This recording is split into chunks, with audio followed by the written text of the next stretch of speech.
আমি যেমনটা বলেছি শুরুতেই সেগুলো উত্থাপন করেছি।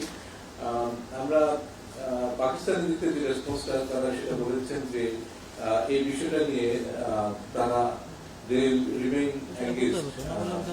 এই বিষয়গুলো আলোচনায় ওনারা থাকবেন সামনে পরীক্ষা। একটা বিষয় আপনাদের মনে রাখতে হবে যে পাকিস্তানের সাথে আজকে যে বৈঠকটি অনুষ্ঠিত হয়েছে সেটি একটা নিয়মিত বৈঠকে হওয়ার কথা, কিন্তু এই বৈঠকটি সর্বশেষ অনুষ্ঠিত হয়েছিল 2010 সালে।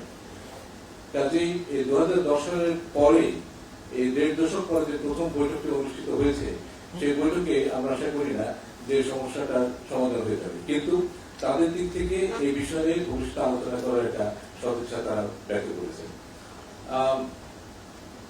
আরেকটি প্রশ্ন জিজ্ঞেস করেছেন যে একসময় আমাদের বিরুদ্ধে নালিশ আমরা ভারতের দিকে বেশি ঝুঁকছি, এখন পাকিস্তানের দিকে বেশি ঝুঁকছি, এই ধরনের নালিশ হবে কেন?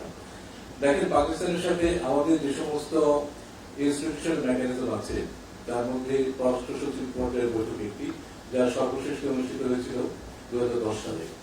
আরেকটি ইনস্টিটিউশনাল মেকানিজম হচ্ছে জয়েন্ট ইকোনমিক কমিশন, সেটি অনুষ্ঠিত হয়েছিল 2004 সালে, অর্থাৎ 21 বছর আগে, 2 দশকের বেশি সময় আগে।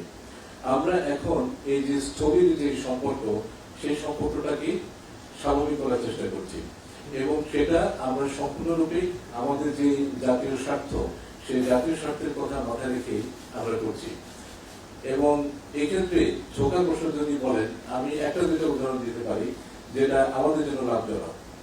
যেমন যোগাযোগ, আমরা বিমান যোগাযোগ চালু করছি, এক দেশ থেকে আরেক দেশে মানুষ গেলে সেটাকে আমার মনে হয় না যে ছোকা বলা হয়, কিংবা ব্যবসা বাণিজ্য যদি বৃদ্ধি পায় সেটাকেও ছোকা বলা হয় না।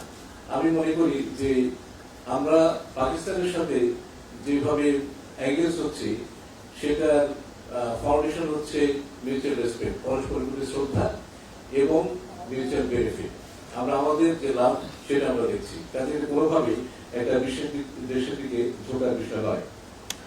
আমার যে পার্সোনালিটি কিংবা এটা কোনো সুদূর প্রসারী প্রভাব আছে কিনা সেটা জিজ্ঞেস করেছেন।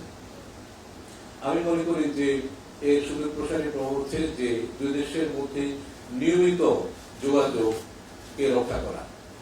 যে বৈঠকটি প্রতি বছর হওয়ার কথা সেই বৈঠকটা যাতে 1.5 দশক পরে না হয়, সেটা যাতে পরবর্তী বছর অনুষ্ঠিত হয়, এবং এর যদি নিয়মিত যোগাযোগটা থাকে তাহলে আমরা এই সম্পর্ক থেকে পারস্পরিক লাভবান হতে পারবো। তাহলে আমাদের এই মুহূর্তে লক্ষ্য হচ্ছে এই যোগাযোগগুলোকে নিয়মিত করা, এবং এই যোগাযোগের মাধ্যমে পারস্পরিক লাভজনক যে সমস্ত ক্ষেত্র, জনগণ পর্যায়ে যোগাযোগ, ট্রেড, ইনভেস্টমেন্ট, সমুদ্র পথে যোগাযোগ বা বিমান পথে যোগাযোগ, এই জিনিসগুলোকে এগিয়ে নিয়ে যাওয়া।